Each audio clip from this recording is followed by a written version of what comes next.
बाबा बम भोला भोला छोरा भांग तू पिया कोका कोला। सुना हो बाबा बम भोला भोला छोरा भांग तू पिया कोका कोला। सस्ता मिले छे मुरही छोला छोला, सस्ता मिले छे मुरही छोला छोला छोरा भांग तू पिया कोका कोला। सुना हो बाबा बम भोला भोला छोरा भांग तू पिया कोका कोला।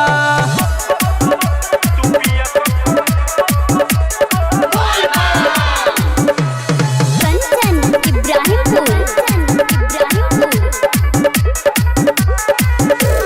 खाना तोहर भगेला पुराना हो बाबा, खाना तोहर भगेला पुराना।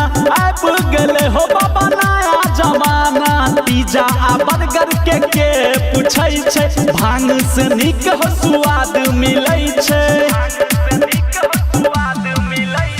पर्वत के छोड़ घूम टोला टोला छोरा भांग तू पिया कोका कोला। सुना हो बाबा बम भोला भोला छोरा भांग तू पिया कोका कोला।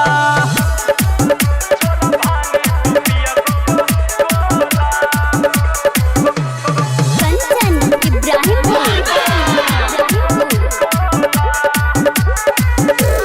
बदला हो बाबा अपन पहिरावा, बदला हो बाबा अपन पहिरावा। जींस पैंट पेर के देखावा, नया छै लुक लगता हो सुपर। झूठो के रहै छ तू पर्वत के ऊपर। धर्मवीर धुरंधर के किस्मत तू खोला खोला छोरा भांग तू पिया कोका कोला। सुना हो बाबा बम भोला भोला छोरा भांग तू पिया कोका कोला। सस्ता मिले छे मुरही छोला छोला, सस्ता मिले छे मुरही छोला छोला छोरा भांग तू पिया कोका कोला।